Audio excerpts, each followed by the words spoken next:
Lot to talk about, including the young phenom, Jordan Wicks, who's pitching for the Cubs on Wednesday. We're going to talk all about Wicks and some of the other Cubs prospects and a lot of other things on the MLB Baseball Scout podcast with Tim Wilken. But before we do any of that, let me ask you guys for a favor, and that is like and subscribe to the Cubs baseball channel. Be part of it. It's been growing, and it's because of you guys, and we really, really appreciate all of you guys for hanging out with us here on the podcast. All right, Tim. Well, Tim just rolled out. Now he's rolling back in from Dunedin, Florida. How you doing, man?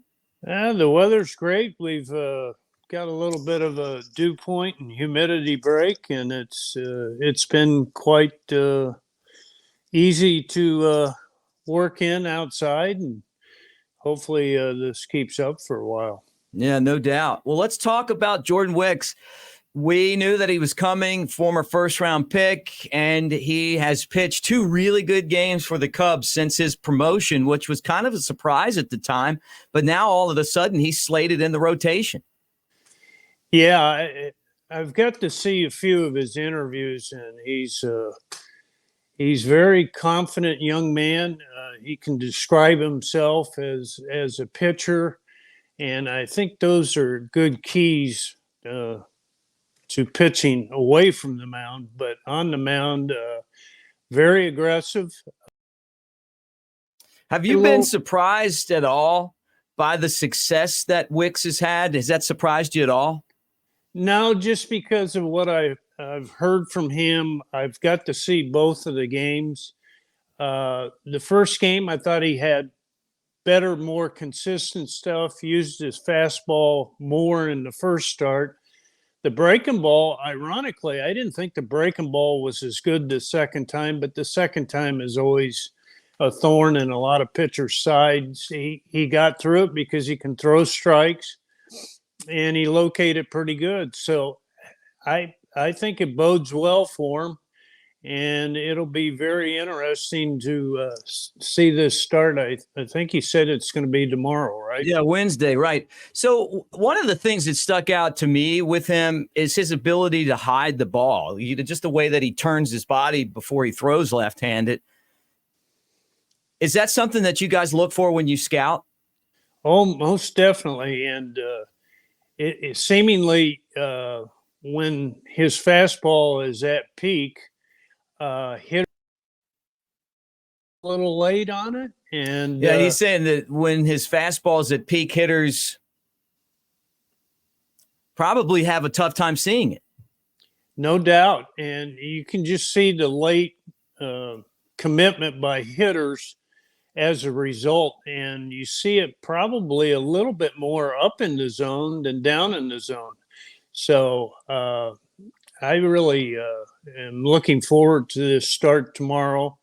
Like I said, I didn't think the stuff was quite as good in his second game, but he competed well and he hit some spots, and it was good enough to get the second win. So it'll be interesting to see what happens tomorrow. Hanging with former Cubs scouting director Tim Wilken on the MLB Baseball Scout podcast, talking about Jordan Wicks. I'll tell you what I like, Tim, is I like a pitcher that has a great changeup. I feel like the changeup is probably the most underutilized pitch, but it's also, no matter what level of baseball, if you have mastered that pitch, to me, it's the toughest one to hit because it makes everything else you throw a little bit more effective. It's just tougher to try to game plan against a guy with a good changeup. No doubt. And I thought the changeup was better in game one. His second start, the change was kind of cutting on him. And I don't know if it was a result of throwing cutters with his slider at times. And it was a little strong, the changeup the second time out, but he still hit his spots for the most part. No doubt about it. And the guy's been so solid in his first 2 starts for the Cubs, and they need him to continue that because, look, this team's in a pennant race right now. They lead in the second wild card of 3. he's one of the reasons why. Having another starter that you can rely on. Do you think with young guys, sometimes you throw them in and the fact that they don't realize how tough the job that they're doing is maybe helps them? Is because, it's like he just has fallen right into this job and he's pitched better in the big leagues than he did in the minors. Yeah, you're seeing a lot of major league clubs, and you've seen it with Wicks going 5 both starts. Clubs are hesitant to let their younger guys get into that 6th or possibly the 7th inning. Yeah, good point. It'll be interesting. Probably next year, maybe they're trying to hold his innings down for this year, and then it'll be interesting next year because I think he. That's Tim Wilken on the MLB Baseball Scout podcast. He's talking about innings and the fact that, in the minor leagues, they won't let you pitch more than 4 or 5. And then you get to the big leagues, and how are you going to pitch more than 5? It's really hard, and you don't know how they're going to react to it once they get into that situation, which I would think will be next year. They're kind of holding them back in a sense, but they have a game plan for them, and hopefully we'll be able to see innings 6 and 7 next year. So, but really a great start for him, and looks to be like a pretty darn good draft pick, and to go along with he might, from what I've seen so far, I think he could be a 3rd starter and maybe a 2nd in his prime. Let's talk about the game itself, the game of baseball itself. I grew up watching guys who could really pitch. The starting rotation, they were like the attraction, right? The matchup that you might have, Nolan Ryan against, Mike Mussina or, whatever it would be, right? The Greg Maddux against, somebody, and whoever that might be, and you want to watch it, the way that analytics has changed the game is it's like these guys throw 4 or 5 innings and then they go into the bullpen. Baseball has made changes to the rules to try to figure out a way to make the game better. They took the shift out, and I think that's made the game better. The pitch clock has made the game better. It used to be a fast game, then the players slowed it down, and now they've sped it up with the pitch clock. Do you think that maybe limiting the amount of relievers you have available would make major league teams rely on starting pitching like they used to again? And is that something that you think could happen? I don't know if it's going to happen or if there are any thoughts of doing that, but definitely if you were with a smaller staff, that these pitchers would have to learn how to pitch deeper into the games just to save the bullpen. Right. And I'm with you. I like all the rule changes. The only one that kind of bothers me a little bit is the 3-batter minimum when they come in relief, because I think that possibly eliminates some of those left-on-left situations. You used to be able to put a reliever in, get that 1 lefty out or 2 lefties, and then you could go to your right-handed reliever right after that. But, not so much now. They have to face those 3 hitters. And for some of those guys that are in, it could be. We lost Tim and we'll get him back, but he was talking about the left on left and the fact that, you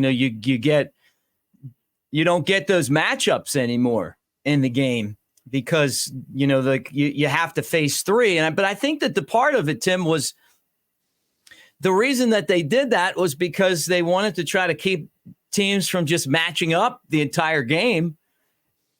And I see that because I'm sure the hope was maybe, you'd have the same guy pitching, but you're saying that it really hasn't worked that well. Well, I don't think so, and I think maybe some of the thought I've never heard this confirmed, but I think what it does that it probably speeds the game up a little bit with less changes. So I don't know if they've got it down to a science. Maybe it's 3 to 5 minutes less. Not being able to go into that pen for those first 3 hitters. Right. Yeah. Well, I just hate the fact that starting pitching can be a 5 or a 6 inning deal. I mean, last week we got to see Brandon Woodruff against Justin Steele. Both guys pitched amazing baseball. Steele, who I think has put himself right at the top of the mix for the Cy Young, although he still has starts to go, but he's been amazing this year. Outdueled Woodruff. And the crazy thing about it was that both guys threw over 108 pitches, and it was only the second time this year that both starters threw over 108 pitches in a start. And to me, it's like we grew up watching the game of baseball, and starters routinely threw against each other and threw over 108 pitches. Guys threw complete games. The Cubs pulled out Javier Assad on Saturday at 90, I think it was 96 pitches, somewhere in that neighborhood.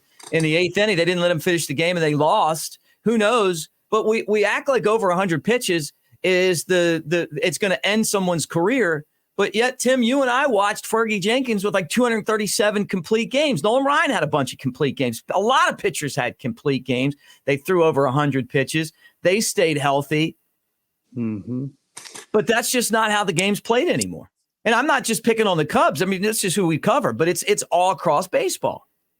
No doubt. You're just seeing it more and more. Guys getting cut off between 90 and 100 pitches. And normally you try to build arm strength by doing this. But, that's kind of the norm now for a good many of these clubs. Let's talk Ben Brown. Ben Brown is one of the Cubs' top pitching prospects. And Ben has been a starter for the Cubs in their minor league system, started in Double-A, dominated there, went to Triple-A. He's had a good season before he had an oblique injury. Now he's back. He threw an inning on Sunday. Look for him to throw another inning out of the bullpen again today, tomorrow, sometime soon. And I wouldn't be surprised if he doesn't come to the big leagues as a reliever for the Cubs, even though he was a starter all season long. But the Cubs need some help in the bullpen. He's one of their best options. Brown was the guy that the Cubs traded Philadelphia for at the deadline last year for David Robertson. What do you know about Ben Brown, Tim? Well, I've done some homework, been able to watch some film on it. Also seen a live game that he came in and pitched. I think there's still more upside to this pitcher. He's roughly 6'4", 6'5", about 210, and I believe his frame's going to allow him to add another 15 to 20 pounds. And, plus fastball. At times, the slider can be paralyzing when he hits it right. But I think it'll be really interesting. There's been a lot of decent starters in the major leagues that had to start in the bullpen and then worked their way back to starter. I think his stuff plays up as a reliever as a result. But at the same time, I think I wouldn't be so quick to just make him a reliever. And but you could use him as a reliever for the end of the season, right? I mean, that's what they did with Assad. And then when the time comes and he's, maybe that's a good way of getting your foot in the water, right? No doubt. And I know there's been managers from the 80s, 90s, 2000s that have started their guys or had them relieve. I can remember Bobby Cox when he was with Toronto. He had Jimmy Key. The first year, all Key did was come out of the bullpen.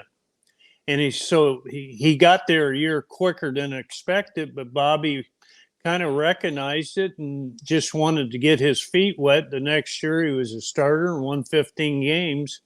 And Bobby Cox had intentions of starting him later on. So, I mean, there's a lot of clubs that do this. Maybe it helps Ben Brown see some other things that he can use as being a possible starter in the big leagues for next year and beyond. Yeah, no doubt. Or maybe he comes up and you throw him in there and all of a sudden you realize, hey, you know what? I needed somebody to start a game down the stretch, and he's already pitched out of the bullpen. Guys do that as well. So he's someone that's getting healthy. Looked good on Sunday. Upper 90s fastball. Slider was really sharp, so we'll keep an eye on him. All right, let's talk about another Cubs prospect, and that would be Cade Horton, who is in Double-A right now. People are like, well, is he ready to go to the big leagues? I don't think that he's quite there yet, but the standout out of Oklahoma is a really good pitcher. Have you been able to get a look at him? Can you give us a scouting report? I can. I was pretty impressed. He's got the body control to repeat his delivery. Naturally, he's like 93, 97. Pretty good slider when he's just throwing the slider. I noticed that his slider and curveball kind of come together a little bit, and that's a learning curve for him, and possibly why you said what you did about he's not quite ready yet.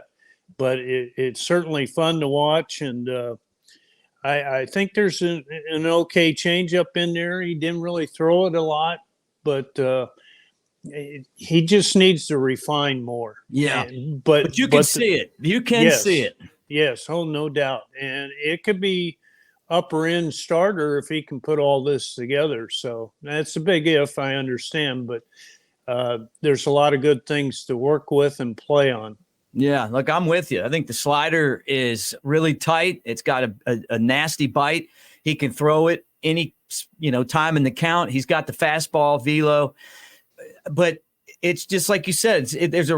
He's got to refine his skills. He's one of these guys. If you push him, you could ruin him. You got to be patient and let him figure it out, which he's been able to do. And he's a college guy, so he comes in with that experience, but I don't see him this year being someone that I would put in the big leagues. But I think by the middle of next year, if he continues to grow, he's got all of the tools to be, like you said, he could be, your number one or number two guy down the road. And that's an exciting prospect for the Cubs. No doubt. And I mean, they've got some guys that can, between Brown and Wicks, or not Brown, but Horton and Wicks, that possibly could pitch in the upper end of their rotation. So it will be interesting to follow Horton here in towards the end of the season and then on into the beginning of next year. Yeah. Hanging out with Tim Wilken, former Cubs scouting director on the MLB Baseball Scout podcast. Follow us, like, subscribe at Cubs Baseball Channel. And when we started this, Tim, it was you and I, man. We just throw it out there. Anybody wants to hang out. And now all of a sudden it's become a pretty cool spot to hang out and talk Cubs baseball and talk baseball in general. But I love, and I have for a long time, listening to what Tim has to say. He's really one of the all-time greats in scouting, guys. If you haven't had a chance to listen and get to know Tim yet, and our scout podcast, we try to do it as often as possible. So hopefully we got all of our connection issues figured out, because you haven't bounced out of here in a minute. So wow. Miracle. Yeah, it's crazy. All right, let's talk about this pennant race, because I know you watch a lot of baseball. When I was growing up, same with you, it was like, very, very limited spots in the playoffs. And then they added the wild card, and then they added two more wild cards.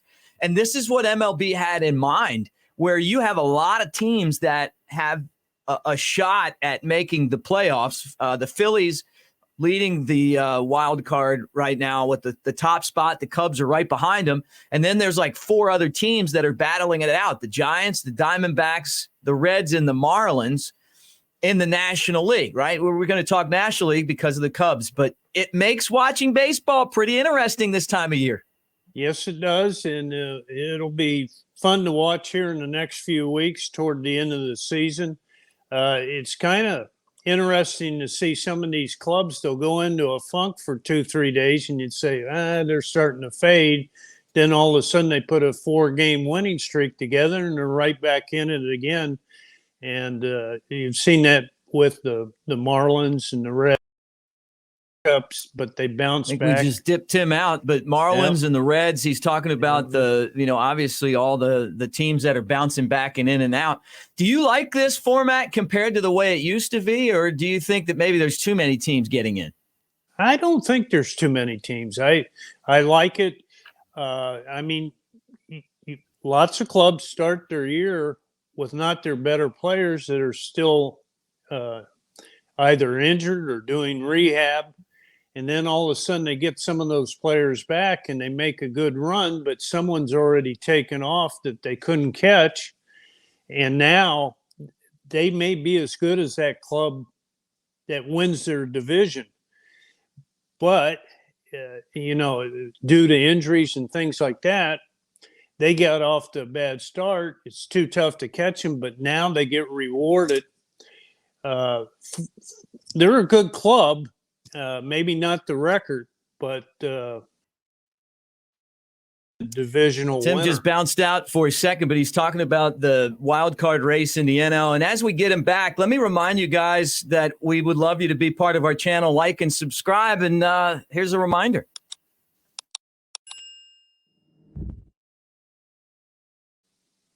Tim, I think every time you bounce out, I should just play that clips, and then that's like our drinking game now. Everybody's got a drink. Look, the good news is when you're in here, you're actually pretty smooth, and we can see and hear you. And then all of a sudden, you just kind of bow out. All right, well, let's get into your scouting tip of the day. We'll kind of wrap up this show with your scouting tip of the day, and that's one of the things that we love to do on here is ask Tim about scouting, something that he started back in the late 70s with Toronto and helped build a World Series back-to-back champion there. So for someone that has spent a lifetime in scouting, how about us getting your scouting tip of the day? Well, we'll try here. It kind of goes back to one of them earlier, and it was talking about going down the left field line to see the right-handed pitcher, going down the right field line to see the left-hand pitcher. And we're mostly talking about extension and finish of pitches. Now, I know they can measure it and things like that, but I can remember said he could remember. Basically what he's talking about is when you're scouting a pitcher, being able to slide down and get different angles of that guy. And you're talking about, you remember going somewhere to see a certain angle, Tim. Yeah, I went down the left field line. I was watching Logan Gilbert, who's now the pitcher with the Seattle Mariners, who's having quite the year. And I could not believe his release at the end and his extension through the ball. And they did some work on that and found out that Gilbert had the best extension rate in the country. Wow. At that time. And now they've done it again, and Gilbert still has the biggest extension in baseball. Very fluid guy with very, very good body control to repeat his delivery. But go down there, try to get a pretty good look and see what is working for him. Watch it, watch his feet, watch his stride, watch his landing point. Some guys will put the foot down quicker and don't get through the ball as well. And that was a very evident thing about Logan Gilbert. Awesome. Well, Tim, great hanging out with you. A lot of fun. The 11th of these shows, we'll try to clean up the connection issues next time around, but still had a lot of fun with you talking baseball. And when we get together, we'll be closer to the postseason and we'll see how things play out, but we'll be paying attention, right?